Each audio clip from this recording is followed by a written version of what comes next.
ഈ ഈ ദൈവത്തിൻ്റെ ഒരു അസ്തിത്വമൊക്കെ ആയിട്ട് ബന്ധപ്പെട്ടുകൊണ്ടുള്ള ഞാൻ നേരത്തെ പറഞ്ഞല്ലോ, ഈ വിവേകാനന്ദൻ ഇതൊക്കെ വായിച്ചിരുന്നൊരു കാലം പറഞ്ഞിരുന്നല്ലോ. അത് മുതൽ അങ്ങനെയുള്ള കുറേ ഇതൊക്കെ വായിക്കുന്ന സമയത്ത് തന്നെ ഇതിലേക്ക് ഇങ്ങനെ ഏതാണ്ട് കുറേശ്ശെ ആയിട്ട് അതിൻ്റെ ഒരു പൂർണ്ണതയിലേക്ക് വരുന്നത് ഈ സ്രഷ്ടാവിനെ കുറിച്ചുള്ള ഇതിലേക്ക് എത്തുന്നതൊക്കെ ഖുർആൻ ഇതുമായിട്ട് ബന്ധപ്പെട്ടുകൊണ്ടാണ്. പിന്നെ അപ്പോൾ അതേ സമയത്ത് ഈ ഈ ദൈവത്തെ അറിയുക എന്നതിനപ്പുറത്ത് ഈ ദൈവവും മനുഷ്യനും തമ്മിലുള്ളൊരു കണക്ഷൻ ഉണ്ടല്ലോ. ഇതിനെക്കുറിച്ച് അറിയൽ എന്ന് പറയുന്നത് അത് അറിയുന്നത് ശരിക്കും ഇസ്ലാമിനെ കുറിച്ച് പഠിച്ചപ്പോഴാണ്. മറ്റേത് ഒരു ദൈവത്തെക്കുറിച്ച് മനുഷ്യനെ ചിന്തിച്ചാൽ മനസ്സിലാവും. ഇതിന് വേദങ്ങളുടെയും പ്രവാചകന്മാരും ഒന്നും ആവശ്യമില്ല. ഇതിൻ്റെ പിന്നിലൊരു ശക്തിയെ അറിയണമെങ്കിൽ ഏത് മനുഷ്യനും മനസ്സിലാവും. പക്ഷെ മനുഷ്യനും അതും തമ്മിലുള്ളൊരു ബന്ധം അറിയൽ, അപ്പോൾ അതിന് പ്രേരിപ്പിച്ച ഒരുപാട് ഇതുണ്ട്. വായനക്കിടയിലും മറ്റൊക്കെ ആയിട്ടുണ്ടായ പല കാര്യങ്ങൾ. അതിലൊന്ന് പിന്നെ ഈ ഗൗരവത്തോടു കൂടി ചിന്തിക്കാൻ കഴിയുന്ന മനുഷ്യനെ ഒരു തമാശയ്ക്ക് വേണ്ടി സൃഷ്ടിച്ചതാവാൻ എന്തായാലും സാധ്യതയില്ല. ഇതിൻ്റെ പിന്നിൽ എന്തോ ഒരു വലിയ ഉദ്ദേശം ഉണ്ടാവും. ഉദ്ദേശം ഉണ്ട് എന്നുറപ്പാണ്. അതിന് ഉദാഹരണം എന്താണെന്ന് വെച്ച് കഴിഞ്ഞാൽ, സാധാരണ ഇപ്പോൾ നമ്മളുടെ ശരീരത്തിൽ കാണുന്ന ഓരോ അവയവങ്ങളും ഉദ്ദേശപൂർവ്വം.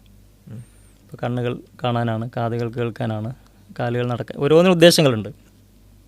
അപ്പോൾ വ്യത്യസ്ത ഉദ്ദേശങ്ങളോടുകൂടിയ കുറേ അവയവങ്ങൾ ചേർന്നുകൊണ്ട് ഒരു മനുഷ്യനെ ഉണ്ടാക്കുമ്പോൾ സ്വാഭാവികമായിട്ടും ഈ ഭാഗങ്ങളിലുള്ള ചെറിയ ഉദ്ദേശങ്ങളെക്കാളൊക്കെ വലിയൊരു ഉദ്ദേശം ആകെ മൊത്തം മനുഷ്യനെ സൃഷ്ടിച്ചതിൻ്റെ പിന്നിൽ ഉണ്ടാവുമല്ലോ. അതൊരു തത്വമാണ്. അതായത് അംശങ്ങളിൽ ഉദ്ദേശങ്ങളുണ്ടെങ്കിൽ സാകല്യത്തിൽ അതിനേക്കാൾ വലിയ ഉദ്ദേശം ഉണ്ടാവും. അതിന് എളുപ്പം മനസ്സിലാവുന്ന ഉദാഹരണമാണ് ഇപ്പോൾ ഒരു ക്ലോക്കിന് വ്യത്യസ്ത പാർട്സുകളുണ്ട്. ഇപ്പോൾ മണിക്കൂറുകളെ സൂചിപ്പിക്കുന്ന ഒരു സൂചി, സെക്കൻഡുകളെ സൂചിപ്പിക്കുന്ന, അങ്ങനെ വ്യത്യസ്ത ഭാഗങ്ങളാണ്. അപ്പോൾ ഈ വ്യത്യസ്ത ഉദ്ദേശങ്ങളോട് കൂടിയ ഭാഗങ്ങളെല്ലാം ചേർത്തൊരു ക്ലോക്ക് ഉണ്ടാക്കുമ്പോൾ എന്തുണ്ടാവും? ഈ ഭാഗങ്ങൾ ഉണ്ടാക്കിയതിനേക്കാളൊക്കെ വലിയൊരു ഉദ്ദേശം ആകെ മൊത്തം ക്ലോക്ക് ഉണ്ടാക്കിയതിന് പിന്നിലുണ്ടാവും. പക്ഷേ എന്തിനാണ് ഈ ക്ലോക്ക് ഉണ്ടാക്കിയതെന്ന് ക്ലോക്കിനറിയില്ല. കാരണം ക്ലോക്കല്ല ക്ലോക്കിനുണ്ടാക്കിയതെന്നുകൊണ്ട് അതറിയുന്നതായിരിക്കും ക്ലോക്ക് ഉണ്ടാക്കിയ മനുഷ്യനാണ്. എന്നതുപോലെ മനുഷ്യൻ എന്തിനു സൃഷ്ടിക്കപ്പെട്ടു എന്ന് മനുഷ്യനറിയില്ല. സ്വാഭാവികമായിട്ട് അത് അറിയുന്നതായിരിക്കും. അത് മനുഷ്യനെ സൃഷ്ടിച്ച സൃഷ്ടാവിനാണ് അതറിയുക. അപ്പോൾ മനുഷ്യ ജീവിതത്തിൻ്റെ ഉദ്ദേശം എന്തിനാണ് സൃഷ്ടിച്ചത് എന്ന് ആര് പറയണം? സൃഷ്ടാവ് തന്നെ പറയണം. വേറെ ആര് പറഞ്ഞാലും ഊഹങ്ങളായിരിക്കും. അപ്പോൾ സൃഷ്ടാവ് തന്നെ പറഞ്ഞാലേ യഥാർത്ഥത്തിൽ അത് ശരിയാവുള്ളൂ. അങ്ങനെ സൃഷ്ടാവ് പറഞ്ഞിട്ടുണ്ടോ? അപ്പോൾ അത് പറഞ്ഞിട്ടുണ്ട്. അതാണല്ലോ ഇപ്പോൾ വിശുദ്ധ ഖുർആൻ നിരന്തരമായി പറയുന്നത്, എന്തിനാണ് മനുഷ്യനെ കൊണ്ട് സൃഷ്ടിക്കപ്പെട്ടത്, അതിൻ്റെ ഉദ്ദേശം ഇതാണല്ലോ ശരിക്കും പറയുന്നത്. അപ്പോൾ അത് പഠിപ്പിക്കാൻ വേണ്ടിയാണ് പ്രവാചകന്മാരെ എന്തിനാണ് മനുഷ്യൻ ഇങ്ങോട്ട് സൃഷ്ടിക്കപ്പെട്ടത്, അവൻ്റെ ജീവിതത്തിൻ്റെ ഉദ്ദേശം യഥാർത്ഥത്തിൽ എന്താണ്, ഇത് പഠിപ്പിക്കലാണല്ലോ ശരിക്ക്. അപ്പോൾ അങ്ങനെ വരുമ്പോൾ പിന്നെ സ്വാഭാവികമായിട്ടും ഇതിൻ്റെ അനുബന്ധമായി വരുന്ന കാര്യമാണ് ഈ പ്രവാചകന്മാർ. ഇപ്പോൾ ഇവിടെ കോടാനുകോടി ജീവജാലങ്ങളുണ്ട്. മറ്റു ജീവജാലങ്ങൾക്കിടയിലൊന്നും എന്തില്ല, പ്രവാചകന്മാരും വേദങ്ങളൊന്നുമില്ല. അവർ ജീവിച്ചു പോകുന്നുണ്ട്. ഈ മനുഷ്യർക്കിടയിൽ, ബുദ്ധിയും വിവേകമൊക്കെയുള്ള മനുഷ്യർക്കിടയിൽ എന്തിനാണ് പ്രവാചകന്മാർ? ഇത് പലപ്പോഴും ചിന്തയിൽ വന്നൊരു വിഷയമാണ്. എന്തിനാണ് ഈ പ്രവാചകന്മാർ? അപ്പോഴും അതെ, ഈ മറ്റ് ജീവജാലങ്ങളിൽ നിന്ന് വ്യത്യസ്തമായി മനുഷ്യൻ്റെ കുറേ പരിമിതികളുണ്ട്. അതായത് പിന്നെ പക്ഷിമൃഗാദികൾ ഇവിടെ ജീവിച്ചു പോകുന്നുണ്ട്, മനുഷ്യനും ജീവിക്കുന്നുണ്ട്. മനുഷ്യൻ ശരിക്ക് മറ്റ് ജീവജാലങ്ങളൊക്കെ അടക്കി ഭരിക്കുന്ന ഭൂമിയിലെ രാജാക്കന്മാരെന്നൊക്കെ പറയുന്ന അവസ്ഥ ഉണ്ടെങ്കിലും മനുഷ്യൻ്റെ പരിമിതി എന്ന് പറഞ്ഞാൽ വളരെ വലുതാണ്. എന്ന് പറഞ്ഞാൽ ഇപ്പോൾ സാധാരണ പറയലുണ്ട്, പിന്നെ ഇവിടെ ഇപ്പോൾ ഒരു പട്ടി ജനിക്കുന്നത് പൂർണ്ണ പട്ടിയായിട്ടാണ്, അല്ല ഒരു കോഴി ജനിക്കുന്നത് പൂർണ്ണ കോഴിയായിട്ടാണ്. അതേസമയത്ത് ഒരു മനുഷ്യൻ ജനിക്കുന്നത് ഒരു പൂർണ്ണ മനുഷ്യനായിട്ടല്ല. ജന്മം കൊണ്ട ഒരാളും എന്താവുന്നില്ല, മനുഷ്യനാവുന്നത് ജന്മം കൊണ്ടല്ല. ഇത് എളുപ്പത്തിൽ മനസ്സിലാവും. പിന്നെ മൊത്തം ജീവജാലങ്ങളുടെ ജീവിതവും മനുഷ്യൻ്റെ ജീവിതവും അങ്ങനെ എടുത്ത് നോക്കിക്കഴിഞ്ഞാൽ, അപ്പോൾ അതിന് ഉദാഹരണമാണ്, ഇപ്പോൾ നമ്മളൊരു കുളക്കടവിൽ ഒരു താറാവിൻ്റെ കുഞ്ഞിനെയും അതുപോലെ തന്നെ ഒരു കുട്ടിയെയും മുട്ടിലഴിഞ്ഞ് നടക്കുന്ന ഒരു മനുഷ്യ കുട്ടിയെയും വെച്ചെന്ന് വിചാരിക്കുക കുളക്കടവിൽ. ഈ താറാവിൻ്റെ കുട്ടി എന്ത് ചെയ്യും?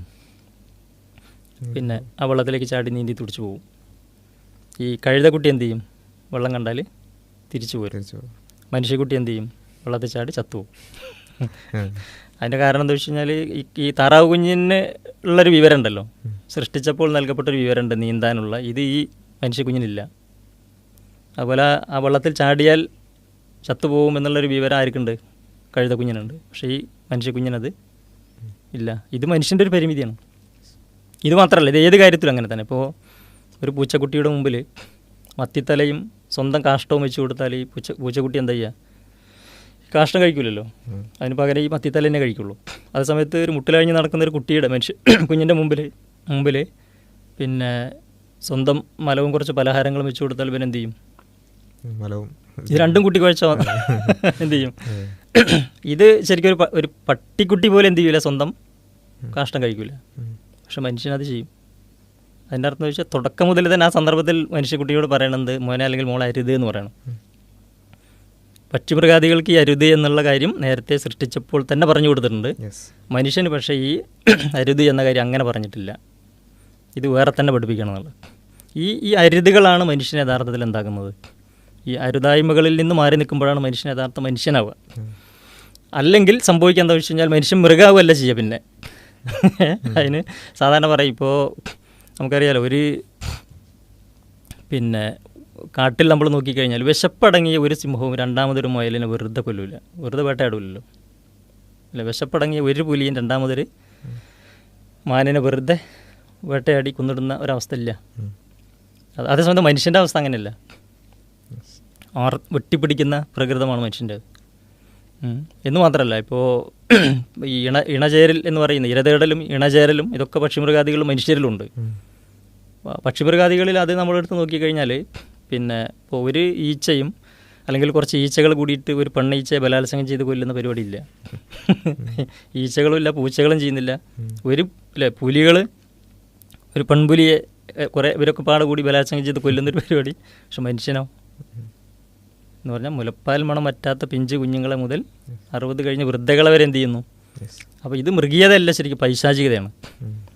ഖുർആൻ പ്രയോഗിച്ച ഉലൈക്കൽ അൻആം ബൽഹും അദല്ല്, അവർ നാൽക്കാലികളെ പോലെയാണെന്ന് നിർത്താതെ ബൽഹും അദല്ല്, അതിനേക്കാൾ മോശപ്പെട്ട ആ ഒരവസ്ഥയിൽ അതാണ് യഥാർത്ഥത്തിൽ. അപ്പോൾ മൃഗാവല്ല ചെയ്യുക. പിന്നെ അപ്പോൾ ഇങ്ങനെയുള്ള മനുഷ്യന് നിയന്ത്രണങ്ങൾ വേണ്ടതുണ്ട് എന്നതാണ്. ആ നിയന്ത്രണങ്ങൾ ആണ് മനുഷ്യനെ യഥാർത്ഥത്തിൽ എന്താക്കുന്നത്? യഥാർത്ഥ മനുഷ്യനാക്കി മാറ്റുന്നത്. ഈ നിയന്ത്രണങ്ങൾ എന്തൊക്കെയാണ്? അതാണല്ലോ ഈ ഹറാമെന്ന് നമ്മൾ പറയുന്നത്. ഇത് ഹറാമായ കാര്യങ്ങൾ, ഹലാലായ കാര്യങ്ങൾ എന്ന് പറയുന്നത്. അപ്പോൾ ഈ ഹറാമായ കാര്യങ്ങളിൽ നിന്ന് മനുഷ്യൻ ഇങ്ങനെ മാറി നിൽക്കുമ്പോഴാണ് ശരിക്കും എന്താവുന്നത്? മനുഷ്യൻ യഥാർത്ഥ മനുഷ്യനാവുന്നത്. അതായത് പക്ഷിമൃഗാദികൾ ജീവിക്കുന്നത് അവയുടെ നേച്ചർ അനുസരിച്ചാണ്. മനുഷ്യൻ പക്ഷെ മനുഷ്യനാവുന്നത് കൾച്ചർ അനുസരിച്ചാണ്. അത് ശരിക്ക് ഇത് ഇങ്ങനെ ചിന്തിച്ച് വരുമ്പം അതൊരു പക്ഷേ ഒരു സത്യത്തിലേക്കുള്ളൊരു വഴിയാണ് മനുഷ്യൻ്റെ നേച്ചറിനെ കുറിച്ചുള്ള ഈ ചിന്ത. പക്ഷേ കഴിഞ്ഞ ദിവസം നമ്മളൊരു സംവാദത്തിൽ ഒരു വലിയൊരു യുക്തിവാദ ഭാഗത്ത് നിന്ന് കേട്ടൊരു ചോദ്യം തന്നെ കാളപ്രവാചകൻ ഉണ്ടായിട്ടില്ലല്ലോ എന്നുള്ളതാണ്. വെച്ചാൽ മറ്റു മൃഗങ്ങളിൽ ഒരു കാളകളിൽ ഒരു പ്രവാചകൻ ഉണ്ടായിട്ടില്ലല്ലോ. അപ്പോൾ അവിടെ ആ ഒരു പിന്നെ മൃഗങ്ങൾ തമ്മിലുള്ള വ്യത്യാസം അല്ലെങ്കിൽ മൃഗങ്ങളും മനുഷ്യരും തമ്മിലുള്ള ആ നേച്ചറിലുള്ള വ്യത്യാസം പോലും പരിഗണിക്കാതെയാണ് പലപ്പോഴും ആ തരം ചിന്തകൾ വരുന്നത് എന്നുള്ളതാണ്. അതെ, അപ്പോൾ ഇത് ഈ വശം ചിന്തിച്ചില്ലെങ്കിൽ ആ ചിന്തയ്ക്ക് പ്രസക്തി ഉണ്ട്. ഇങ്ങനെ ചിന്തിക്കുമ്പോഴാണ് അത് വളരെ കൃത്യമായിട്ട് എന്താവുന്നത്. അപ്പോൾ ആവശ്യമാണ് മനുഷ്യന് എന്ത്? മനുഷ്യനാവണമെങ്കിൽ ആവശ്യമാണ്. ഇതിന് കുറച്ചുകൂടി വ്യക്തതയുള്ള ഒരു കാര്യമുണ്ട്. അത് ഈ കുറച്ച് മുമ്പ് ഒരു വർഷങ്ങളുടെ ശ്രദ്ധയിലുണ്ടാവും. ഈ ഉത്തരഗംഗാതടത്തിലെ വന്യജീവി സങ്കേതത്തിൽ നിന്ന് ഒരു 8 വയസ്സുകാരി പെൺകുട്ടിയെ കിട്ടിയൊരു സംഭവം, കുരങ്ങുകൾ വളർത്തിയ ഒരു കുട്ടിയെ കിട്ടിയൊരു സംഭവം അല്ലെ, ഓർക്കുന്നുണ്ടല്ലോ? അപ്പോൾ ആ കുട്ടിയെ കിട്ടിയപ്പോൾ ആ കുട്ടിയുടെ ഒരു പ്രകൃതം ഉണ്ടായിരുന്നു. പ്രകൃതം എന്ന് പറഞ്ഞാൽ പത്രങ്ങളിലൊക്കെ വന്നിരുന്ന സംഭവം എന്ന് പറഞ്ഞാൽ ആ കുട്ടിയുടെ പ്രകൃതം ഈ ചേഷ്ടകൾ, പെരുമാറ്റങ്ങൾ, ഭക്ഷണം കഴിക്കുന്നത് വരെ മുട്ടുകുത്തി, മൃഗങ്ങളുടെ ചേഷ്ടകൾ മാറ്റുണ്ടായിരുന്നത്. പിന്നെ അപ്പോൾ ഈ ഒരു സംഭവം നടന്നപ്പോൾ, ഈ പത്രങ്ങളിൽ വാർത്തകളൊക്കെ വന്നപ്പോൾ ഇതുമായി ബന്ധപ്പെട്ട് പിന്നെ മറ്റൊരു വശം കൂടി ഉണ്ടല്ലോ ഇതിന്. ഇങ്ങനെ നമ്മൾ ചിന്തിക്കുമ്പോൾ, അതായത് ഈ കുരങ്ങുകൾ വളർത്തിയ ഈ മനുഷ്യക്കുട്ടി എന്തുകൊണ്ട് മനുഷ്യപ്രകൃതത്തിൽ വളർന്നില്ല? അതേസമയത്ത് മനുഷ്യൻ വളർത്തുന്ന ഒരു കുരങ്ങിൻ്റെ കുട്ടി എന്തായിട്ടാണ് വളരുക? പൂർണ്ണ കുരങ്ങായിട്ട്. നമ്മൾ വളർത്തുന്ന ഒരു കോഴിക്കുട്ടി എന്തായിട്ട് വളരും? പൂർണ്ണ കോഴിയായി വളരും. നമ്മൾ വളർത്തുന്ന ഒരു കുട്ടി പൂർണ്ണ പട്ടിയായി വളരും. പക്ഷെ കുരങ്ങുകൾ വളർത്തിയ മനുഷ്യക്കുട്ടി മനുഷ്യപ്രകൃതത്തിൽ വളർന്നില്ല. അതിൻ്റെ അർത്ഥം എന്താണെന്ന് വെച്ച് കഴിഞ്ഞാൽ ഈ ജന്മം കൊണ്ടല്ല മനുഷ്യനാവുന്നത്. അപ്പോൾ മനുഷ്യനെ മനുഷ്യനാക്കാനുള്ള കൾച്ചർ പഠിപ്പിക്കുകയാണ് ആര് ചെയ്തത്? ദൈവം പ്രവാചകന്മാരെ നിയോഗിച്ചു. അത് മനുഷ്യൻ ജീവിതത്തിൽ എവിടെ ഫിറ്റ് ചെയ്യുന്നു, എവിടെ സ്വീകരിക്കുന്നുവോ അവിടെയൊക്കെ എന്തായിരിക്കും മനുഷ്യൻ എന്ന നിലയ്ക്ക് അവൻ. അതിപ്പോൾ ഇസ്ലാം പഠിപ്പിക്കുന്ന, ഇപ്പോൾ പ്രവാചകനിലൂടെ പഠിപ്പിക്കപ്പെട്ട ഇത് എടുത്ത് നോക്കിക്കഴിഞ്ഞാൽ, ഓരോന്നെടുത്ത് നോക്കിക്കഴിഞ്ഞാലും ഏതൊക്കെ മനുഷ്യൻ സ്വീകരിക്കുന്നു അവിടെ അതനുസരിച്ചൊരു കൾച്ചർ, അല്ലെ, മനുഷ്യരെ സംബന്ധിച്ചിടത്തോളം നിരാകരിക്കാൻ പറ്റാത്ത ഒരു കൾച്ചർ അവിടെ ഉണ്ടാവും. അപ്പോൾ അതിന് ഉദാഹരണമാണ് ഇപ്പോൾ സാധാരണ പറയൽ, ഇപ്പോൾ മൂത്രം ഒഴിക്കുക എന്നുള്ളത് എന്താണ്? മനുഷ്യൻ്റെ ഒരു പക്ഷിമൃഗാദികളൊക്കെ എന്ത് ചെയ്യുന്നുണ്ട്? മൂത്രം ഒഴിക്കുന്നുണ്ട്. പക്ഷെ കഴുകുക എന്നുള്ളത് എന്താണ്? മറ്റേത് നേച്ചറാണ്. കഴുകുക എന്നുള്ളത് എന്താണ്? കൾച്ചറാണ്. അത് ഉണ്ടാക്കുന്നൊരു ഗുണമുണ്ട്. ഇപ്പോൾ ഞാൻ കുറച്ച് മുമ്പ് പിന്നെ യുക്തിവാദത്തിലേക്ക് പോയ ഒരു സുഹൃത്തായിട്ട് എൻ്റെ ആയിട്ട് സംസാരിക്കാൻ അന്ന് മറ്റേ ഇദ്ദേഹം ഉണ്ടായിരുന്നു കൂടെ. അപ്പോൾ അങ്ങനെ സംസാരിക്കുന്ന സമയത്ത് അദ്ദേഹത്തെ കൂടെ വന്ന അദ്ദേഹത്തിൻ്റെ ഒരു ബന്ധമുണ്ട്. അപ്പോൾ നേരത്തെ വിശ്വാസമൊക്കെ ഉണ്ടായിരുന്ന ആളാണ്, പിന്നെ വിദ്യാർത്ഥിയിലേക്ക് പോയതാണ്. അപ്പോൾ ഇദ്ദേഹം സങ്കടത്തോടു കൂടി പറഞ്ഞ കാര്യം എന്താ വെച്ച് കഴിഞ്ഞാൽ മൂപ്പര് ഇങ്ങനെ നിരീക്ഷിക്കും കാര്യങ്ങൾ. ഇപ്പോൾ മൂത്രമൊഴിച്ചാൽ കഴുകലില്ലാന്ന്. അപ്പോൾ പറഞ്ഞതിൻ്റെ അർത്ഥം ഇത് കഴുകുക. അപ്പോൾ ഇത് കൾച്ചറിൽ നിന്ന് പോവാണല്ലോ. അപ്പോൾ അതിലൂടെ സംഭവിക്കുക എന്താ വെച്ച് കഴിഞ്ഞാൽ ഇത് മൂത്രമൊഴിച്ചാൽ കഴുകാതിരിക്കുന്നതോടുകൂടി അണ്ടർവിയർ വൃത്തികേടാവുക എന്നുള്ളത് തുടങ്ങും. പിന്നെ അവിടെ നമ്മുടെ ജീവിതത്തിൽ എല്ലായിടത്തും എന്തായിരിക്കും ഈ വിലക്കപ്പെട്ട കുറേ കാര്യങ്ങളുണ്ടാവും, ചെയ്യാൻ പറഞ്ഞ കുറേ. ഇതൊക്കെ ഉപേക്ഷിക്കുന്നതോടുകൂടി പിന്നെ സംഭവിക്കുക അതിൻ്റെ എല്ലാ ആളുകളും അങ്ങനെ ആവുന്നല്ല. അതേസമയത്ത് അങ്ങനെ ആവാൻ മനുഷ്യന് എന്തുണ്ട്, സാധ്യതകളുണ്ട്. അപ്പോൾ മദ്യപിക്കാത്ത ഒരാളെ സംബന്ധിച്ചിടത്തോളം ഇപ്പോൾ വിശ്വാസിയാകുമ്പോൾ മദ്യപിക്കാൻ പറ്റില്ലല്ലോ ഒരു വിശ്വാസിയെ സംബന്ധിച്ചിടത്തോളം. പക്ഷേ വിശ്വാസം ഉപേക്ഷിച്ച ഒരാൾക്ക് മദ്യപിക്കാം. അപ്പോൾ അതൊരു സാധ്യതയാണ്. ഇത് നമ്മൾ പറയുമ്പം ഇപ്പോൾ വിശ്വാസമില്ലാത്ത എല്ലാവരും മദ്യപാനികളാണ്, വ്യഭിചാരികളാണ്, അങ്ങനെയല്ല. അതിന് സാധ്യത ഉണ്ട്, സാധ്യത കൂടുതലാണ്. കാരണം അവിടെ വിലക്കൊന്നുമില്ല, അവർ സ്വയം തീരുമാനിക്കലാണ്. അത് അവരുടെ ചെയ്യാതിരിക്കണം എന്നുള്ള കാരണം കാരണം അവർ കൊണ്ടു നടക്കുന്ന ആശയമല്ല അവരെ നയിക്കുന്നത്. ഏത് ഇപ്പോൾ ഒരാൾക്ക് ഒരു യുക്തിവാദത്തിലേക്ക് പോയ ഒരാൾക്ക് മദ്യപിക്കുകയും ചെയ്യാം, ചെയ്യാതിരിക്കുകയും ചെയ്യും. അതിന് ഉത്തരവാദി ആരല്ല, യുക്തിവാദമല്ല, ആ വ്യക്തിയാണ്. ഇവിടെ അങ്ങനെയല്ല. ഇസ്ലാം തന്നെ യഥാർത്ഥത്തിൽ എന്താണ് അടിസ്ഥാനപരമായി എല്ലാ നന്മകളും ഉൾക്കൊള്ളുന്നതും തിന്മകൾ എതിരും. ഈ ഒരു വ്യത്യാസം ഉണ്ടല്ലോ, ഇത് വളരെ വളരെ പ്രധാനമാണത്. അപ്പോൾ ഇതിൽ ഒരു മനുഷ്യനാക്കുക അല്ലെങ്കിൽ മനുഷ്യൻ്റെ പ്രത്യേകത, ഇതൊക്കെയാണ് ഈ ഒരു അന്വേഷണത്തിൽ ഏറ്റവും പ്രധാനമായി സ്ട്രൈക്ക് ചെയ്തതെന്ന് പറഞ്ഞു. എങ്കിലും ഇപ്പോൾ ഇസ്ലാം മാത്രമല്ലല്ലോ മനുഷ്യനാക്കാന്നോ അല്ലെങ്കിൽ ആ ഒരു ധാർമ്മികത പഠിപ്പിക്കാന്നോ ഒന്നും പറയുന്നത്, അല്ലെങ്കിൽ വിമോചനം പഠിപ്പിക്കാന്നൊക്കെ അവകാശപ്പെടുന്ന ഇസ്ലാം മാത്രമല്ലല്ലോ, വേറെയും ഒരുപാട് ദർശനങ്ങളുണ്ട്, മതങ്ങളുണ്ട്. എന്നിട്ടും എന്തുകൊണ്ട് ഇസ്ലാമിലേക്ക് എങ്ങനെ എത്തിപ്പെട്ടു? അത് വളരെ പ്രസക്തമായൊരു ചോദ്യമാണ്. അത് പിന്നെ അതായത് ഇപ്പോൾ ഈ നന്മ തിന്മ ശരി തെറ്റ് പോലത്തെ വിഷയങ്ങൾ നമ്മൾ വിശകലനം ചെയ്യുമ്പോൾ അത് ഖുർആൻ തന്നെ എടുത്ത് പരിശോധിച്ചാൽ നമുക്ക് മനസ്സിലാവുന്നൊരു കാര്യം എന്താ വെച്ച് കഴിഞ്ഞാൽ പിന്നെ ഇതിങ്ങനെ ഏതെങ്കിലും ഏകപക്ഷീയമായോ അല്ലെങ്കിൽ സാമുദായികമായോ അല്ലെങ്കിൽ പിന്നെ ഏതെങ്കിലും ഒന്നിനെങ്ങനെ കേന്ദ്രീകരിച്ചൊന്നും നിൽക്കുന്ന ഒന്നല്ല. ഈ സന്മാർഗം എന്ന് പറയുന്നത് ശരിക്ക് ഇപ്പോൾ വായു പോലെ, വെള്ളം പോലെ, വെളിച്ചം പോലെ, ഇതൊക്കെ പൊതുവാണല്ലോ, പൊതുവായിട്ടുള്ള ദൈവത്തിൻ്റെ അനുഗ്രഹങ്ങളാണ്. എന്നതുപോലെ ഈ സന്മാർഗം എന്ന് പറയുന്നതും എന്താണ്, അത് പൊതുവായിട്ടുള്ള ഈ പറയുന്ന സന്മാർഗത്തെ പ്രവാചകന്മാർ ഇപ്പോൾ അന്ത്യപ്രവാചകൻ മുഹമ്മദ് നബി, അതിനു മുമ്പ് ഉള്ള ലക്ഷത്തിൽ പരം പ്രവാചകന്മാർ, ലോകത്തിൻ്റെ പല ഭാഗങ്ങളിലും വന്ന പ്രവാചകന്മാരൊക്കെ ഇതേ കാര്യം തന്നെയാണല്ലോ പഠിപ്പിച്ചിരുന്നത്. അങ്ങനെ ഖുർആൻ അങ്ങനെ തന്നെ പഠിപ്പിക്കുന്നു. അങ്ങനെ ലക്ഷത്തിൽ പരം പ്രവാചകന്മാർ വന്ന് പഠിപ്പിച്ച പിന്നെ അധ്യാപനങ്ങൾ അതിലൊക്കെ യഥാർത്ഥത്തിൽ ഇപ്പോഴും എന്തുണ്ട്, അവരുടെയൊക്കെ പിന്മുറക്കാരായ സമൂഹങ്ങളായിട്ട് നിലനിൽക്കുന്നവരുണ്ട്. അതിലൊക്കെ ഇപ്പോഴും എന്തുണ്ട്, ശരികളുണ്ട്, സത്യങ്ങളുണ്ട്, നന്മകളുണ്ട്, എല്ലായിടത്തും ഉണ്ടത്. പക്ഷേ അതിലൊക്കെ ഉള്ള ശരികൾ ഭാഗികമാണ്, അതിൽ എന്തില്ല, പൂർണ്ണതയില്ല എന്നുള്ളതാണ്. എന്നാൽ അതിലുള്ള എല്ലാ ശരികളെയും ഖുർആൻ എന്ത് ചെയ്യുന്നുണ്ട്, അംഗീകരിക്കുന്നുണ്ട്. അങ്ങനെയല്ല. അതുകൊണ്ടാണ് ഇപ്പോൾ ഖുർആൻ പരിശോധിച്ചാൽ എനിക്ക് പലപ്പോഴും തോന്നിയ കാര്യമാണ്, ഈ മുൻകാല കാര്യങ്ങളെക്കുറിച്ചാണ് കൂടുതൽ പറയുന്നത്, മുൻകാല പ്രവാചകന്മാരെക്കുറിച്ച്. അതിന് കാരണം എന്താ വെച്ച് കഴിഞ്ഞാൽ മുഹമ്മദ് നബി ഈ അന്ത്യപ്രവാചകനിലൂടെ പഠിപ്പിക്കപ്പെട്ട ഈ കാര്യമൊക്കെ അന്ന് പറഞ്ഞ അതേ കാര്യം തന്നെയാണ്. അതിനെ ഓർമ്മപ്പെടുത്താനാണല്ലോ ഇതിങ്ങനെ, അതിൻ്റെ തുടർച്ചയാണിത്, അതിൻ്റെ തുടർച്ചയും പൂർണ്ണതയുമാണിത്. അതിനപ്പുറത്ത് ഇത് വേറൊരു സാധനമായിട്ട് ഇങ്ങനെ അങ്ങനെയല്ല. അപ്പോൾ അതുകൊണ്ട് തന്നെ മറ്റ് ഇതിലൊക്കെ യഥാർത്ഥത്തിൽ അതിൻ്റെ ഇതിപ്പോഴും നമുക്ക് കാണാൻ പറ്റും. ഇപ്പോൾ ഈ ദൈവികമാണെന്ന് വിശ്വസിച്ച് പോരുന്ന വേദഗ്രന്ഥങ്ങൾ ഇവിടെ പല സമൂഹങ്ങളുടെ കയ്യിലുണ്ടല്ലോ. ആ വേദങ്ങളിലൊക്കെ എടുത്ത് പരിശോധിച്ച് നോക്കിക്കഴിഞ്ഞാൽ ഖുർആൻ പഠിപ്പിക്കുന്ന അടിസ്ഥാന അധ്യാപനങ്ങൾ അതുമാത്രമല്ല, പലപ്പോഴും ഈ ചര്യകളുമായി ബന്ധപ്പെട്ട ചെറുതാണെന്ന് നമ്മൾ തോന്നുന്ന എല്ലാ കാര്യങ്ങളും അർത്ഥത്തിൽ ഇങ്ങനെ ചിതറിപ്പരന്ന് കിടക്കുന്നതായി കാണാൻ പറ്റും. അതിന് കാരണം എന്താ വെച്ച് കഴിഞ്ഞാൽ പ്രവാചകന്മാർ ഇവിടെയൊക്കെ വന്ന് ഈ സത്യം പഠിപ്പിച്ചിട്ടുണ്ട്. അതിനൊക്കെ ഖുർആൻ എന്ത് ചെയ്യുന്നു, അതിനംഗീകരിക്കുന്നുണ്ട്. അതിനപ്പുറത്ത് അതിനംഗീകരിക്കുന്നു. പക്ഷേ അതിലെന്തെന്ന് വെച്ചാൽ ഭാഗികമാണ്, പൂർണ്ണമല്ല. അതിൻ്റെ ഒരു പൂർണ്ണത നമുക്കിതിൽ കണ്ടെത്താൻ കഴിയും. അപ്പോൾ സ്വാഭാവികമായിട്ടും ഇത് അർത്ഥത്തിൽ അത് പൂർണ്ണമാണെന്ന് മനസ്സിലാക്കുമ്പോൾ എന്താവുന്നു, അതിലേക്ക് അങ്ങനെ ഒരു ഇസ്ലാമിലേക്ക് എത്തിപ്പെട്ടു. അങ്ങനെ മുസ്ലിമായിട്ടാണ് പിന്നീട് ജീവിക്കുന്നത്. അപ്പോൾ ഞാൻ ചോദിക്കുന്നത്, ഇപ്പോൾ പല ഫേസുകളിലൂടെ കടന്നു പോയിട്ടുണ്ട്. ഒരു മുസ്ലിമായ ഫേസും അല്ലാത്തൊരു ഫേസും തങ്ങളുടെ ജീവിതത്തിൽ കടന്നു പോയിട്ടുണ്ട്. അപ്പോൾ ആ ഒരു ജീവിതത്തിലുള്ള അല്ലെങ്കിൽ ജീവിതത്തോടുള്ള കാഴ്ചപ്പാടിലും ജീവിക്കുമ്പോഴുള്ള ആ ഒരു കാര്യത്തിലൊക്കെ ഉള്ളൊരു വ്യത്യാസം എങ്ങനെയാണ് അനുഭവിച്ചത്? എങ്ങനെയാണ് അതിൽ പിന്നെ ഒരു യുക്തിവാദിയായിരുന്നൊരു കാലമുണ്ടല്ലോ. പിന്നെ അപ്പോൾ ആ കാലവും ഈ കാലവും തമ്മിലുള്ളൊരു വ്യത്യാസം എങ്ങനെയാണെന്ന് വെച്ച് കഴിഞ്ഞാൽ, അന്നത്തെ ഒരു ജീവിതത്തെ സംബന്ധിച്ചിടത്തോളം ജീവിതത്തിന് ഒരു അർത്ഥം ഉണ്ടായിരുന്നില്ല എന്നുള്ള ഒരു ദിശാബോധം ഉണ്ടല്ലോ. ഒരു അർത്ഥവും ദിശാബോധവും ഇല്ലാതെ ഉണ്ടാകുന്നൊരവസ്ഥ ഉണ്ടല്ലോ മനുഷ്യനെ സംബന്ധിച്ചിടത്തോളം ഉണ്ടാകുന്ന. പിന്നെ അപ്പോൾ അതിൽ നിന്ന് വ്യത്യസ്തമായിട്ട് ഇസ്ലാമിനെ മനസ്സിലാക്കിയതോടുകൂടി ജീവിതത്തിന് വളരെ കൃത്യമായ ഒരു ലക്ഷ്യം, അല്ലെങ്കിൽ കൃത്യമായൊരു മാർഗം, അങ്ങനെ ഉണ്ടല്ലോ, ഒരു ദിശാബോധം ഉണ്ടാകുന്നു, ജീവിതത്തിന് അർത്ഥം കൈവരുന്നു, അങ്ങനെ ഉണ്ടല്ലോ. മറ്റത് പലപ്പോഴും ഈ യുക്തിവാദത്തിൽ എപ്പോഴും സംഭവിക്കുന്നത് എന്താണെന്ന് വെച്ച് കഴിഞ്ഞാൽ ഈ നേരത്തെ പറഞ്ഞ അതിൽ പറയുന്ന അനുസരിച്ചാണെങ്കിൽ ഈ അന്ധവിശ്വാസങ്ങൾ, അനാചാരങ്ങൾ ഇങ്ങനെയുള്ളതിനൊക്കെ എന്ത് ചെയ്യുന്നു, ഇല്ലാതാക്കുന്നുണ്ട്, വെട്ടി നശിപ്പിക്കുന്നുണ്ട്. പക്ഷെ നട്ടുപിടിപ്പിക്കാനൊന്നുമില്ല എന്നുള്ളത്. വെട്ടി നശിപ്പിക്കലേ നടക്കുന്നുള്ളൂ, നട്ടുപിടിപ്പിക്കൽ ഇല്ല എന്ന പരിമിതിയാണ് അതിലുള്ളത്. അപ്പോൾ അത് അവസാനം അതിൻ്റെ ഒരു പരിമിതി എന്തായിരിക്കുന്നു വെച്ച് കഴിഞ്ഞാൽ ഇങ്ങനെ ഉണ്ടല്ലോ, തെങ്ങിൽ കയറി പോയി മുകളിൽ നോക്കുമ്പോൾ അതിന് തലയില്ല എന്നുള്ളൊരവസ്ഥ ഉണ്ടല്ലോ. ഇതാണ് യുക്തിവാദത്തിൻ്റെ ഒരു പ്രശ്നം.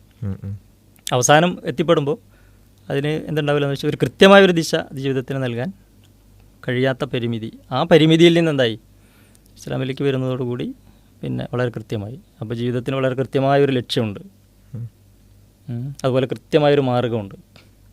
എന്തിനാണ് ജീവിക്കുന്നത് വെച്ച് കഴിഞ്ഞാൽ ഉത്തരമുണ്ട്. മറ്റത് ഈ ചോദ്യങ്ങൾക്കൊന്നും എന്തില്ല, ഒരു ഉത്തരവില്ല. ഓക്കെ. ഇപ്പോൾ ഇതിൽ പിന്നെ താങ്കൾ മറ്റൊരു സമുദായത്തിൽ ജനിച്ച് പിന്നെ ഒരു നിരീശ്വരവാദത്തിൻ്റെ ഒരു ഫേസിലൂടെ കടന്ന് അവസാനം ഇസ്ലാമിലേക്ക് എത്തിയ ഒരാളാണ്. എന്നാൽ അങ്ങനെ തേടിപ്പിടിച്ച് ഇസ്ലാമിലേക്ക് എത്തിയത് എന്ന് വേണമെങ്കിൽ പറയാം.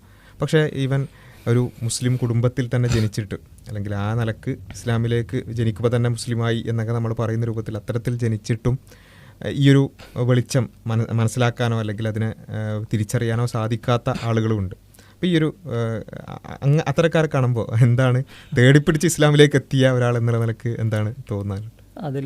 അതിൽ തോന്നുന്നത്, അപ്പോൾ അതിൽ പ്രത്യേകിച്ച് അങ്ങനെ ഒരു പിന്നെ ഉണ്ടല്ലോ, ശരിക്ക് ഖുർആൻ നമ്മൾ പരിശോധിച്ച് പോയി കഴിഞ്ഞാൽ അത് നേരത്തെ ഞാൻ പറഞ്ഞൊരു വിഷയമാണ്. ഈ സന്മാർഗം എന്ന് പറയുന്നത് ഇതൊരു ജനിതക പാരമ്പര്യ പ്രക്രിയയിലൂടെ കൈമാറ്റം ചെയ്യപ്പെടുന്ന ഒന്നല്ല.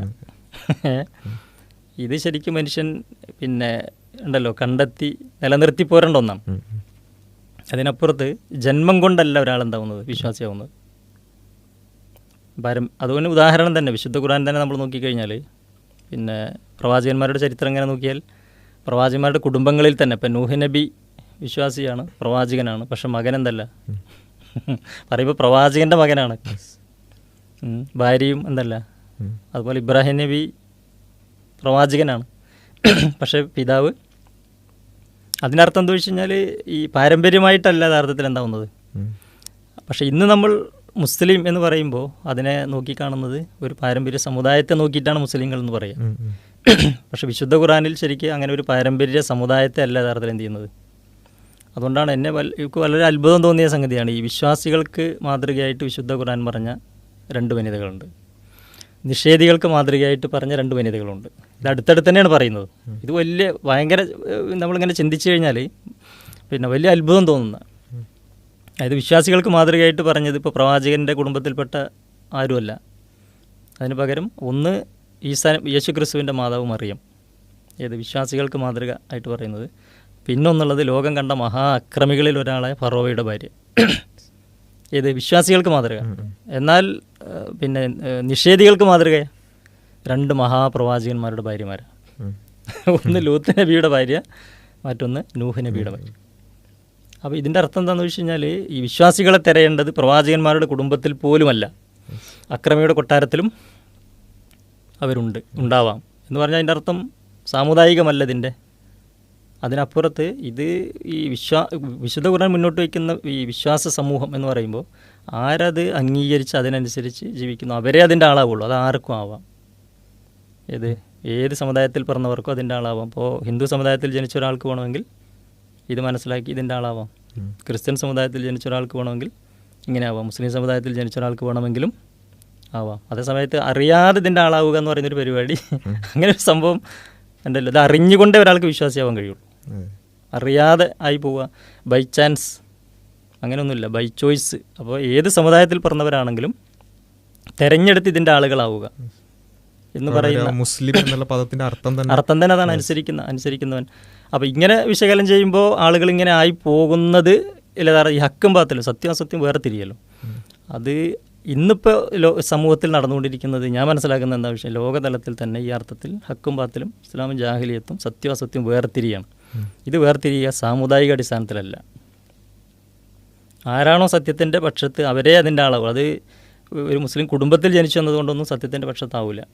അപ്പോൾ അതുകൊണ്ട് ഈ അരിച്ചെടുക്കൽ എന്ത് ചെയ്യും, പ്രക്രിയ, ആ പ്രക്രിയയാണ് ഇപ്പോൾ നടന്നുകൊണ്ടിരിക്കുന്നത് എന്നാണ് ഈ വിഷയത്തെ എന്ത് ചെയ്യുന്നത്. അപ്പോൾ ഈ അതേ സമയത്ത് ഈ വിഷയത്തിൽ സമൂഹത്തോട് ഉണ്ടല്ലോ ഈ സൂചിപ്പിക്കാനുള്ളൊരു കാര്യം എന്താ വെച്ച് കഴിഞ്ഞാൽ, ഇപ്പോൾ ഈ യുക്തിവാദത്തിൻ്റെ ഈ നവനാസ്തിക ഇതിൻ്റെയൊക്കെ പിറകെ പോകുന്ന ആളുകളുണ്ടല്ലോ. അപ്പോൾ അതിൽ കുറേ ആളുകളെങ്കിലും തെറ്റിദ്ധരിക്കപ്പെട്ടത് കൊണ്ട് പോകുന്നവരുണ്ട്. ചില ആളുകൾ താല്പര്യം കൊണ്ട്, കാരണം സ്വന്തം ഇച്ഛയ്ക്ക് അടിപ്പെട്ട മനുഷ്യന്മാരെ സംബന്ധിച്ചിടത്തോളം ഇച്ഛയെ നിയന്ത്രിക്കാൻ പറയുന്ന ഒരു ദർശനത്തെ എന്ത് ചെയ്യാൻ കഴിയില്ല, ഉൾക്കൊള്ളാൻ കഴിയില്ല. ചിലർ പക്ഷേ ശരിക്കും തെറ്റിദ്ധാരണ കൊണ്ട് യഥാർത്ഥത്തിൽ എന്താണ് ഇസ്ലാം എന്ന് മനസ്സിലാക്കാത്തതിൻ്റെ പേരിൽ പോകുന്നവരുണ്ട്. അപ്പോൾ അത്തരം ആളുകളെ സംബന്ധിച്ചിടത്തോളം ഈ ഉണ്ടല്ലോ അങ്ങനെ മാറി ചിന്തിക്കുന്നതിന് മുമ്പ് യഥാർത്ഥത്തിലുള്ള ഇസ്ലാം എന്താണ് എന്ന് പഠിക്കുക എന്ന് പറയുന്ന ഇതുണ്ടല്ലോ. പലപ്പോഴും അത് പഠിച്ചുകൊണ്ടല്ല, നമ്മളിപ്പോൾ പലപ്പോഴും ഇങ്ങനെയുള്ള ആളുകൾ അഭിമുഖീകരിക്കാറുണ്ട് വ്യക്തിപരമായിട്ടും മറ്റൊക്കെ ആയിട്ട്. ഇത് പഠിച്ചുകൊണ്ടല്ല അവർ യഥാർത്ഥത്തിൽ എന്ത് ചെയ്യുന്നത്, അല്ലാതെ തന്നെ ഒരു തീരുമാനം എടുത്ത് പോവുക ചെയ്യുന്നത്. അപ്പോൾ അതിൽ എപ്പോഴും തോന്നിയൊരു കാര്യം എന്താണെന്ന് വെച്ച് കഴിഞ്ഞാൽ, ഈ മനുഷ്യൻ ഇപ്പോൾ നന്മ ആഗ്രഹിക്കുന്ന ഏതൊരു മനുഷ്യനെ സംബന്ധിച്ചിടത്തോളം ഇസ്ലാമിനെ സംബന്ധിച്ചിടത്തോളം പിന്നെ ഒരാൾ അംഗീകരിക്കാൻ തീരുമാനിച്ചാൽ അവൻ ആഗ്രഹിക്കുന്ന എല്ലാ നന്മയും അതിൽ എന്തുണ്ട്, ഉണ്ട്. അത് അംഗീകരിച്ചാൽ ആ നന്മയുടെ മാർഗ്ഗത്തിൽ അവന് പോകാൻ കഴിയുള്ളൂ, തിന്മയുടെ മാർഗ്ഗത്തിൽ പോകാൻ കഴിയില്ല. അല്ലാത്തൊരാളെ സംബന്ധിച്ചിടത്തോളം സ്വയം വേണമെങ്കിൽ എന്ത് ചെയ്യാം, നല്ലവനാവാൻ ശ്രമിക്കുകയൊക്കെ ചെയ്യാം. എന്തിനുള്ള സാധ്യതകൾ അതിൽ നിലനിൽക്കുന്നുണ്ട്. ഞാൻ പലപ്പോഴും ചിന്തിച്ച് നോക്കിയൊരു കാര്യമാണ്. ഇപ്പോൾ ഒരാൾ പറയുകയാണ്, ഇപ്പം ഞാൻ ഒരു യുക്തിവാദി ആയതിനു ശേഷമാണ് മദ്യം ഉപേക്ഷിച്ചത് എന്ന് പറയുന്ന ഒരാളെയും ഞാൻ ഇതുവരെ എൻ്റെ അനുഭവത്തിലുണ്ടായിട്ടില്ല. അതേസമയത്ത് ഇസ്ലാം സ്വീകരിച്ചതിന് ശേഷമാണ് ഞാൻ മദ്യം ഉപേക്ഷിച്ചത് എന്ന് പറഞ്ഞ ആയിരക്കണക്കിന് ആളുകളെ അങ്ങനെ ഉണ്ടല്ലോ. അതുപോലെ തന്നെ യുക്തിവാദി ആയതിനു ശേഷമാണ് ഞാൻ വ്യഭിചാരം നിർത്തിയത് എന്ന് പറയുന്ന ഒരാളെയും കാണാൻ. അതേസമയത്ത് ഇസ്ലാം സ്വീകരിച്ചതിന് ശേഷമാണ് ഞാൻ ഇത് ലോകപ്രശസ്തർ വരെ ഉണ്ട് മാറിയെന്ന് പറയുന്നത്. ഇപ്പോൾ യുക്തിവാദി ആയതിനു ശേഷമാണ് ഞാൻ ചൂതാട്ടം നിർത്തിയത്, അങ്ങനെ ഒരു സംഭവം ഇല്ല. അതേസമയത്ത് ഇസ്ലാം സ്വീകരിച്ചതിന് ശേഷമാണ് എത്രയോ ആളുകൾ നമുക്ക് എന്ത് ചെയ്യാൻ പറ്റും. ഇങ്ങനെ മനുഷ്യൻ പൊതുവിൽ തിന്മയായി കാണുന്ന എല്ലാം ഇസ്ലാം സ്വീകരിക്കുന്നതോട് കൂടി എന്ത് ചെയ്യും, അവനത് സ്വാഭാവികമായിട്ട് അതിൽ നിന്ന് മാറി നിൽക്കും, നന്മയുടെ ഒരു വഴിയിലേക്ക്. അങ്ങനെ ഉണ്ടല്ലോ. എന്നാൽ ഒരു യുക്തിവാദി ആയതിൻ്റെ പേരിൽ അങ്ങനെ നന്നാവുക എന്ന് പറയുന്ന അങ്ങനെ ഒരു സംഭവ യഥാർത്ഥത്തിൽ എന്തില്ല, അങ്ങനെ ഒന്നുമില്ല. അങ്ങനെ ഒന്നുണ്ടെങ്കിൽ ഈ അർത്ഥത്തിൽ എല്ലാ തലങ്ങളിലും മനുഷ്യ ജീവിതത്തിൽ നന്മ തിന്മ ഇത് വളരെ കൃത്യമായി പറഞ്ഞു തരുന്നു. ഇതല്ലാത്ത വേറെ ഏതെങ്കിലും ഒരു ആശയം ഉണ്ടെങ്കിൽ നമുക്ക് എന്ത് ചെയ്യാം, ഇത് യുക്തിവാദത്തിൻ്റെ മാത്രം വിഷയമല്ല, വേറെ ഏത് ഇതിനെ ചേർത്ത് വെച്ച് നോക്കിക്കഴിഞ്ഞാലും മനുഷ്യനെ ഈ തിന്മയിലേക്ക് നയിക്കുന്നതിൽ നിന്ന് തടയുന്ന പ്രകൃതം മറ്റ് ദർശനങ്ങൾക്ക് അർത്ഥത്തിലുണ്ടോ എന്ന് പരിശോധിച്ചാൽ എൻ്റെ ഒരു അറിവിലില്ല. ഇത്ര കൃത്യമായിട്ട് എല്ലാ കാര്യത്തിലും. അപ്പോൾ അതുകൊണ്ട് തന്നെ ഇതിനതിൻ്റെ പ്രസക്തി ഉണ്ട്. അതിൽ ഇപ്പം അവസാനിപ്പിക്കുമ്പോൾ ഇപ്പം പല രൂപത്തിൽ ഈ സംസാരം അടക്കം കേൾക്കുന്ന ആളുകളുണ്ടാവും. ഇപ്പോൾ നമ്മുടെ ചാനലിലൊക്കെ പല രൂപത്തിലുള്ള വ്യൂവേഴ്സ് ഉള്ളതുകൊണ്ട് ഒരുപക്ഷെ ഇപ്പോൾ വളരെ ഹെയ്റ്റോടുകൂടി പല ഭാഗത്തുനിന്ന് യൂസ് ചെയ്യപ്പെടുന്ന ഹെയ്റ്റ് കൺസ്യൂം ചെയ്ത് നിൽക്കുന്ന ആളുകളുണ്ടാകും. അവരോട് നമുക്ക് കൂടുതൽ സംസാരിച്ചിട്ട് കാര്യം ഉണ്ടാവില്ല. എന്നാൽ വളരെ സത്യസന്ധമായി സത്യം എന്താണെന്ന് അറിയണം എന്നാഗ്രഹിക്കുന്ന ആ സത്യാന്വേഷികളായിട്ടുള്ള ഒരുപാട് ആളുകൾ, ഒരുപക്ഷെ അവർക്ക് ഒരുപാട് സംശയങ്ങൾ ആയിരിക്കാം അവരുടെ മനസ്സിലുണ്ടാവുക. ചില സംശയങ്ങൾക്ക് പിന്നെ ഒരു ഉത്തരം കിട്ടാത്തതായിരിക്കാം അവരുടെ ഒരു പ്രതിസന്ധി ആയിട്ടുണ്ടാവുക, അല്ലെങ്കിൽ ഇതാണെന്ന് ബോധ്യപ്പെടാത്തതിൻ്റെ പ്രശ്നമായിരിക്കും. അങ്ങനെ പല ഫേസുകളിൽ നിൽക്കുന്ന ആളുകൾ ഒരു പക്ഷേ ഉണ്ടാവാം. അത്തരക്കാരായ ആളുകളോടെല്ലാം ഒരു അവസാനമായിട്ട് എന്താണ് ഇങ്ങനെയുള്ളൊരു സത്യാന്വേഷണ വഴിയിലൂടെ കടന്നുപോയ ഒരാളെന്ന നിലക്ക് ആ സത്യാന്വേഷണത്തിൻ്റെ വഴിയിൽ എന്ത് നിലപാടായിരിക്കണം സ്വീകരിക്കേണ്ടത് എന്ന വിഷയത്തിലൊക്കെ എന്താണ് ഒരു അവസാനമായിട്ട് പറയുന്നത്? അതിൽ അവസാനമായിട്ട് പറയാനുള്ളത്, അതായത് ഈ സത്യത്തെ പ്രതിനിധീകരിച്ച ഈ പ്രവാചകന്മാരുടെ ചരിത്രമുണ്ട്. അവരൊക്കെ ഈ മനുഷ്യരുടെ പിറകെ നടന്നുകൊണ്ട് യാ കൗമി, അതായത് സ്വന്തത്തിലേക്ക് ചേർത്ത് വിളിച്ചുകൊണ്ട് അവരിവരെ ഉപദേശിക്കായിരുന്നു. മാത്രമല്ല അന്ത്യപ്രവാചകൻ മുഹമ്മദ് നബിയുടെ ചരിത്രത്തിലുണ്ട് പ്രവാചകൻ യഥാർത്ഥത്തിൽ അസ്വസ്ഥപ്പെട്ടിരുന്നത്. അവിടെ ആദ്യകാലത്ത് പിന്നെ വിശ്വാസികൾ പീഡിപ്പിക്കപ്പെടുന്നുണ്ട്, ഒരുപാട് പീഡനങ്ങൾക്ക് വിധേയമാകുന്ന സംഭവങ്ങളുണ്ട്. അപ്പോൾ അവരോടൊക്കെ പ്രവാചകൻ പറഞ്ഞത് എന്താണെന്ന് വെച്ച് കഴിഞ്ഞാൽ, പിന്നെ യാസിർ കുടുംബമേ നിങ്ങൾ ക്ഷമിക്കുക, നിങ്ങൾക്ക് കിട്ടാനുള്ളത് സ്വർഗമാണ്. അതിലല്ല പ്രവാചകൻ അസ്വസ്ഥ ഉണ്ടായത്. അതേസമയത്ത് പ്രവാചകൻ ഏറ്റവും കൂടുതൽ അസ്വസ്ഥപ്പെട്ടത് ഈ സത്യം അറിയാതെ വഴികേടിൽ ജീവിക്കുന്ന മൊത്തം തൻ്റെ ജനതയെ ആലോചിച്ചിട്ടാണ്. അതിൻ്റെ പേരിലുള്ള അസ്വസ്ഥ പ്രവാചകൻ ഒരു ഉദാഹരണത്തിലൂടെ തന്നെ അത് വിശദീകരിക്കുന്നുണ്ട്. ആ ഈയാമ്പാറ്റകൾ ഇങ്ങനെ വിളക്കിലേക്ക് വരുമ്പോൾ അതിൽ നിന്ന് തട്ടിമാറ്റാൻ ശ്രമിച്ചുകൊണ്ടിരിക്കുന്ന ഒരാളോട് ഉപമിച്ചുകൊണ്ട് പ്രവാചകൻ ഞാൻ അതുപോലെയാണെന്ന് പറയുന്നുണ്ട്. എന്നിട്ട് വിശുദ്ധ ഖുർആനിൽ തന്നെ പ്രവാചകനെ ആശ്വസിപ്പിക്കുന്ന സ്വഭാവത്തിൽ പിന്നെ സൂക്തവും അവതരിക്കപ്പെടുന്നുണ്ട്. അപ്പം അത്രത്തോളം പ്രവാചകൻ പിന്നെ ഈ മനുഷ്യരിങ്ങനെ വഴിതെറ്റി ജീവിക്കുന്നത് കണ്ടിട്ട് എന്ത് ചെയ്യാണ്? അതിന് കാരണം എന്താണെന്ന് വെച്ച് കഴിഞ്ഞാൽ പിന്നെ അത് ഈ ജീവിതം എന്ന് പറയുന്നത് ഇവിടെ തീരുന്നതല്ല. അപ്പോൾ ഇവിടെ ഇപ്പോൾ സത്യമാർഗത്തിൽ പീഡനങ്ങൾ, പ്രയാസങ്ങൾ ഇതൊരു വിഷയമല്ല. അതുകൊണ്ടാണ് അവരോട് പറഞ്ഞത് നിങ്ങൾക്ക് കിട്ടാനുള്ളത് നിങ്ങൾ ക്ഷമിക്കുക, നിങ്ങൾക്ക് കിട്ടാനുള്ളത് സ്വർഗ്ഗമാണ്. പക്ഷേ ഇവരുടെ കാര്യത്തിൽ അതല്ല. അപ്പോൾ അവരുടെ ഒരു നാളെ എന്തെന്നതിനെക്കുറിച്ച് അള്ളാഹുവിൻ്റെ പ്രവാചകനെ ശരിക്കും അറിയാം. അതുകൊണ്ടുണ്ടാകുന്നൊരു അസ്വസ്ഥ ഉണ്ടല്ലോ എന്ന് പറഞ്ഞാൽ ഈ ലോക ജീവിതം നശ്വരമാണ്. അനശ്വരമായൊരു ജീവിതം വരാനി, അതാണ് യഥാർത്ഥ ജീവിതം. ഇത് ഖുർആനും വേദങ്ങളും പ്രവാചകന്മാരൊക്കെ മനുഷ്യരോട് പറഞ്ഞൊരു കാര്യം. അപ്പോൾ ഇത് സംബന്ധമായിട്ടുള്ളവർ പിന്നെ ആലോചന അത് കൃത്യമായി ബോധ്യപ്പെടുക എന്നുള്ളത് തന്നെയാണ് ഒരാളെ സംബന്ധിച്ചിടത്തോളം അവൻ്റെ ജീവിതത്തിൽ ഏറ്റവും വലിയ ഒരു വിജയം എന്ന് പറയുന്നത് തന്നെ ഇത് കാര്യങ്ങൾ മനസ്സിലാക്കുക എന്നുള്ളതാണ്. അത് മനസ്സിലാവുന്നതോടുകൂടിയാണ് ഏത് ലക്ഷ്യം കൃത്യമാകുമ്പോഴാണ് മാർഗം എന്താവുന്നത് ശരിയാവുക. അപ്പോൾ ആ പറഞ്ഞ ഒരു കാര്യത്തിൻ്റെ ഒരു യാഥാർത്ഥ്യത്തെ ഞാൻ പലപ്പോഴും അത് പിന്നെ ഉണ്ടല്ലോ പല സ്വഭാവത്തിൽ അതിനെക്കുറിച്ച് ചർച്ചകൾ, ആലോചനകളും ചിന്തകളും. അപ്പോൾ ഈ മരിച്ചു കഴിഞ്ഞാൽ പിന്നൊരു ജീവിതം എന്ന് പറയുന്നത് ആളുകൾക്ക് ഇപ്പോൾ ദൈവവിശ്വാസമൊക്കെ ഉണ്ടാവും പലർക്കും. പക്ഷെ മരിച്ചു കഴിഞ്ഞാലൊരു ജീവിതം ആരപ്പോൾ അവിടെ പോയി വന്നവർ ഇനിയിപ്പോൾ അങ്ങനെ ഒന്ന് അതിനാണല്ലോ ആളുകൾ അതിൽ എന്തുണ്ട് അധികം ആളുകളെ സംബന്ധിച്ചിടത്തോളം അതിൽ അവ്യക്തതയാണ്. അപ്പോൾ ശരിക്ക് നമ്മൾ ചിന്തിച്ചു കഴിഞ്ഞാൽ പിന്നെ മനുഷ്യന് ശരിക്ക് രണ്ട് തരത്തിലുള്ള കഴിവുകളുണ്ട്, സവിശേഷ കഴിവുകൾ. ആ കഴിവുകളിൽ ഒന്ന് ഈ കാര്യത്തിൽ നിന്ന് കാരണം കണ്ടെത്തലാണ്. നേരത്തെ പറഞ്ഞല്ലോ. പിന്നെ അങ്ങനെയാണ് നമ്മൾ സൃഷ്ടികളെ കണ്ടുകൊണ്ട് സൃഷ്ടാവിനെ അറിയുന്നത്. ഇതുപോലെ മനുഷ്യൻ്റെ മറ്റൊരു കഴിവാണെന്ത്? ലക്ഷണങ്ങളിൽ നിന്ന് ഫലം കണ്ടെത്താനുള്ള കഴിവ്.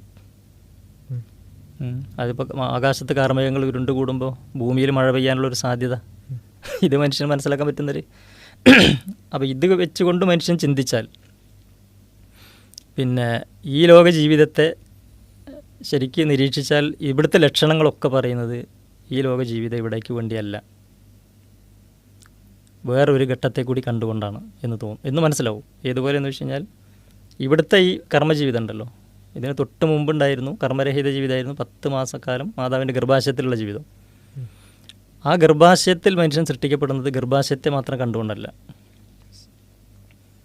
കാരണം ഇപ്പോൾ അവിടെ കണ്ണുകൾ ഉണ്ടാവുന്നത് കാണാനാണ്, വെളിച്ചത്തിൽ കാണാനാണ്. പക്ഷെ അവിടെ എന്തില്ല, വെളിച്ചമില്ല. അപ്പോൾ അതിൻ്റെ അർത്ഥം ആ സൃഷ്ടി ഇപ്പോൾ അവിടേക്കല്ല, മറ്റൊരു ഘട്ടം വരാനിരിക്കുന്നുണ്ട്. അങ്ങനെയാണല്ലോ. അതുപോലെ ഇപ്പോൾ കാലുകൾ നടക്കാനാണ്, കാതുകൾക്ക് ഓരോന്നെടുത്ത് നോക്കിയാലും. അപ്പോൾ ആ ഗർഭാശയത്തെ കണ്ടുകൊണ്ടല്ല ശരിക്ക് കർമ്മരഹിത ആ ഗർഭാശയ ലോകത്തെ സൃഷ്ടിപ്പ് നടക്കുന്നത്, മറ്റൊരു ലോകത്തെ കണ്ടുകൊണ്ടാണ്, കർമ്മജീവിതത്തെ മുമ്പിൽ കണ്ടുകൊണ്ടാണ്. അങ്ങനെയാണ് രണ്ടാം ഘട്ട ആണല്ലോ ഈ പറയുന്ന കർമ്മജീവിതം. അപ്പോൾ ഈ കർമ്മജീവിതത്തിലേക്ക് വന്നാൽ മനുഷ്യൻ ഇവിടെ കർമ്മം ചെയ്യുമ്പോൾ പക്ഷിമൃഗാദികളിൽ നിന്ന് വ്യത്യസ്തമായിട്ടാണ് മനുഷ്യൻ്റെ കർമ്മങ്ങളുള്ളത്. എന്ന് പറഞ്ഞാൽ ഇതിൽ ശരി തെറ്റ് നന്മതിന്മ, കാരണം ധർമാധർമ്മ ബോധമുണ്ട് മനുഷ്യൻ, അതുകൊണ്ട് കർമ്മത്തിൽ എന്തുണ്ട്. അപ്പോൾ ഇതനുസരിച്ച് മനുഷ്യന് നീതിബോധം എന്ന് പറയുന്ന ഒന്നുണ്ട്. ഈ നീതിബോധത്തിൻ്റെ ഒരു തേട്ടം അനുസരിച്ച് ഒരു സൽക്കർമ്മിക്ക് ലഭിക്കേണ്ടത് എന്താണ്? ശിക്ഷയല്ല, അതിന് പകരം രക്ഷയാണ്. അല്ല, ഒരു ദുഷ്കർമ്മിക്ക് ലഭിക്കേണ്ടത് പിന്നെ ശിക്ഷയാണ്, രക്ഷയല്ല. ഒരു നിരപരാധിക്ക് ലഭിക്കേണ്ടത് അനീതിയല്ല, നീതിയാണ്. ഇതിപ്പോൾ ഏത് അക്രമിയും സമ്മതിക്കുന്ന കാര്യം, കാരണം മനുഷ്യൻ്റെ ഒരു നീതിബോധത്തിൻ്റെ തേട്ടാണ്. അപ്പോൾ പക്ഷേ ഈ പറയുന്ന ഒരു മനുഷ്യൻ്റെ നീതിബോധത്തിൻ്റെ ഈ തേട്ടത്തെ പൂർത്തീകരിക്കാൻ ഈ ലോകത്ത് സംവിധാനം ഉണ്ടാവില്ല. അത് കുറ്റമറ്റൊരു നീതി ഈ ലോകത്ത് അസാധ്യമാണ്. ഇതുപോലെ വെച്ചാൽ കണ്ണിൻ്റെ തേട്ടമാണ് നോട്ടം, അത് ഗർഭാശയത്തിൽ നടക്കുന്നില്ല എന്നതുപോലെ നീതിബോധത്തിൻ്റെ ഈ തേട്ടം പൂർത്തീകരിക്കാൻ ഇവിടെ എന്തില്ല, ഇവിടെ അതിനൊരു സംവിധാനം ഇല്ല. അപ്പോൾ അതിന് സാധാരണ പറയാനുള്ള ഒരു ഉദാഹരണമുണ്ട്. പിന്നെ ഇപ്പോൾ കത്തിക്കൊണ്ടിരിക്കുന്ന ഒരു വീടിനകത്ത് അകപ്പെട്ട ആളുകളെ രക്ഷപ്പെടുത്താൻ വേണ്ടിയിട്ട് ഒരാൾ ഓടിക്കയറുകയെന്ന് സങ്കല്പിക്കുക. അങ്ങനെ അദ്ദേഹം കയറി രക്ഷപ്പെടുത്തുന്നതിനിടയിൽ അഗ്നി ആളിപ്പെടണം, അദ്ദേഹം അതിൽ മരണപ്പെട്ടു പോയി. ഇങ്ങനെ സംഭവിക്കും. നന്മ ചെയ്യുമ്പോൾ മനുഷ്യൻ മരിക്കലുണ്ട്. അപ്പോൾ മറ്റൊരു സംഭവം, പിന്നെ ഒരു കള്ളൻ ഒരു വീട്ടിൽ കയറി പിന്നെ ആ വീട്ടിലുള്ള ഉടമസ്ഥനെയും വീട്ടിലുള്ള ആളുകളെയൊക്കെ ക്രൂരമായി കൊലപ്പെടുത്തി സാധ്യമാകുന്ന അത്ര സമ്പത്തൊക്കെ വാരിക്കൂട്ടി ഇറങ്ങി ഓടുമ്പോൾ ഒരു കിണറ്റിൽ വീണ് മരണപ്പെട്ടു പോകുന്നു. അങ്ങനെയും സംഭവിക്കും. നന്മ ചെയ്യുമ്പോഴും തിന്മ ചെയ്യുമ്പോഴും മരിക്കും. അതിൻ്റെ അർത്ഥം മരണം ഒരു വിപത്തല്ല, അങ്ങനെ ഉണ്ടല്ലോ. പക്ഷേ ഈ പറയുന്ന 2 സംഭവത്തിൽ 3 കാര്യങ്ങൾ മനുഷ്യൻ ആവശ്യപ്പെടുന്നുണ്ട്, മനുഷ്യൻ എന്നുള്ള നിലയ്ക്ക്. ഒന്നാമത്തെ സംഭവത്തിൽ പിന്നെ മരണപ്പെട്ടു എന്നത് ശരിയാണ്. ആ സംഭവത്തിൽ അദ്ദേഹം മരണപ്പെട്ടു പോയി. പക്ഷെ ആ സംഭവത്തിൽ മനുഷ്യൻ ആഗ്രഹിക്കുന്ന ഒരു കാര്യം എന്താ വെച്ച് കഴിഞ്ഞാൽ, ആ നന്മ ചെയ്തൊരു മനുഷ്യനുണ്ടല്ലോ, ജീവൻ ത്യജിച്ച അദ്ദേഹത്തിന് അതിൻ്റെ ഒരു ഫലം ഉണ്ടാവണമെന്ന് ആഗ്രഹിക്കുന്നുണ്ട് മനുഷ്യൻ. പക്ഷെ അദ്ദേഹം മരണപ്പെട്ടു പോയി. അപ്പോൾ പരിഹാരമൊന്നുമില്ല. പരിഹാരം പിന്നുള്ളത് മരണാനന്തര ബഹുമതിയാണ്. അതിപ്പോൾ മരിച്ചു പോയ ഒരാൾക്ക് ഇവിടെ ബഹുമതി കൊടുത്തിട്ട് എന്തില്ല, ഒരു കാര്യമില്ല. അപ്പോൾ കണ്ണിൻ്റെ തേട്ടമാണ് നോട്ടം, അത് ഗർഭാശയത്തിൽ നടക്കുന്നില്ല എന്നതുപോലെ നീതിബോധത്തിൻ്റെ ഈ തേട്ടം ഇവിടെ ഇതാവുന്നില്ല ഈ ലോകത്ത്. അപ്പോൾ ഇത് നടപ്പിലാവുന്ന മറ്റൊരു ഘട്ടം എന്തുകൊണ്ടുണ്ടാവില്ല? ഇതുപോലെ രണ്ടാമത്തെ സംഭവത്തിൽ 2 കാര്യം നടക്കണമല്ലോ. ഒന്ന്, നിരപരാധികളായ കുടുംബാംഗങ്ങൾക്ക് നീതി കിട്ടണം, അക്രമിയായ കള്ളന് ശിക്ഷ കിട്ടണം. പക്ഷേ 2 കൂട്ടരും മരണപ്പെട്ടു പോയി. നാട്ടുകാർ വന്ന്, പോലീസ് വന്ന് കള്ളൻ്റെ ശവം പുറത്തെടുത്തു എന്ന് വിചാരിക്കുക. ആ ശവത്തെ ശിക്ഷിച്ചിട്ട് കാര്യമില്ലല്ലോ. കാരണം കള്ളൻ ചത്തുപോയി എന്നാണ് പറയുക, സത്തുപോയി എന്നാണ് യഥാർത്ഥത്തിൽ അതിന് പറയുന്നത്. കള്ളൻ പോയിരിക്കുന്നു. അപ്പോൾ ഈ കള്ളന് ശിക്ഷ കിട്ടേണ്ടതുണ്ട്. പക്ഷേ ഈ ലോകത്ത് എന്തില്ല. അപ്പോൾ ഈ അർത്ഥത്തിൽ ഇത് പൂർത്തിയാകുന്ന ഒരു 3-ാം ഘട്ടം ഉണ്ടാവാനുള്ള സാധ്യതയെ നിരാകരിക്കാൻ കഴിയില്ല. അതേസമയത്ത് അത് ഉണ്ട് എന്നുള്ളതിൻ്റെ തെളിവ് യഥാർത്ഥത്തിൽ എന്താണെന്ന് വെച്ച് കഴിഞ്ഞാൽ, ഇത് ഇങ്ങനെ ഉണ്ട് എന്ന് സത്യസന്ധരായ പ്രവാചകന്മാർ എന്ത് ചെയ്തിട്ടുണ്ട്, സാക്ഷ്യപ്പെടുത്തിയിട്ടുണ്ട്. അപ്പോൾ അത് ഒരു സത്യവും യാഥാർത്ഥ്യവുമാണ് എന്നതുകൊണ്ട് ഈ കാര്യത്തെ നിസ്സാരമായിട്ടല്ല കാണേണ്ടത്. അതാണ് ഈ നിങ്ങൾ ചോദിച്ച ചോദ്യത്തിൽ അങ്ങനെയുള്ള ആളുകളോട് സൂചിപ്പിക്കാനുള്ള കാര്യം എന്ന് വെച്ച് കഴിഞ്ഞാൽ, ഇതൊരു മനുഷ്യൻ്റെ ഐഹികമായ കേവല ഇതുമായിട്ട് മാത്രം ബന്ധപ്പെട്ടതല്ല, മൊത്തം മനുഷ്യ ജീവിതവുമായി ബന്ധപ്പെട്ട ഇഹലോകവും പരലോകവും ആയി ബന്ധപ്പെട്ട ഗൗരവപ്പെട്ട ഒരു വിഷയം എന്നുള്ള നിലയ്ക്ക് ഇതിനെന്ത് ചെയ്യണം, കുറച്ച് ഗൗരവത്തിൽ സമീപിക്കേണ്ടതുണ്ട്, പഠന വിധേയമാക്കേണ്ടതുണ്ട് എന്നാണ് ആ വിഷയത്തിൽ സൂചിപ്പിക്കാനുള്ളത്. തീർച്ചയായും. അപ്പോൾ വളരെ രസകരമായിട്ടുള്ള, അല്ലെങ്കിൽ പിന്നെ ഒരു ജീവിതയാത്ര എന്ന് പറയുന്ന ഒരു ചിന്തയിലൂടെയുള്ള ഒരു യാത്ര ആയിരുന്നു. നമുക്ക് വളരെ ആഴത്തിലുള്ള ഒരുപാട് ചിന്തകൾ നമുക്ക് ഈ ഒരു സംസാരത്തിലൂടെ കിട്ടി. അപ്പോൾ അദ്ദേഹത്തിൻ്റെ എഴുത്തുകളും സംസാരങ്ങളും എല്ലാം നമുക്ക് ലഭ്യമാണ്. അപ്പോൾ കൂടുതൽ ആ മേഖലയിൽ ആളുകൾക്ക് വെളിച്ചമാകാൻ സാധിക്കട്ടെ എന്ന് ആശംസിക്കുകയാണ്. ഇൻഷാ അല്ലാഹ് നമുക്ക് ഇത്തരത്തിലുള്ള സംസാരങ്ങളും അതുപോലെ തന്നെ ഇൻ്റർവ്യൂകളുമെല്ലാം കൂടുതൽ നമ്മുടെ ചാനലിൽ വരുന്നുണ്ട്. അത് അടുത്ത വീഡിയോകളിൽ നമുക്ക് അത്തരത്തിലുള്ള കാര്യങ്ങൾ ചെയ്യാം ഇൻഷാ അല്ലാഹ്. അപ്പോൾ ഈ ഒരു സംസാരം ഇവിടെ അവസാനിപ്പിക്കുകയാണ്. അസ്സലാമു അലൈക്കും വറഹ്മത്തുള്ളാഹി.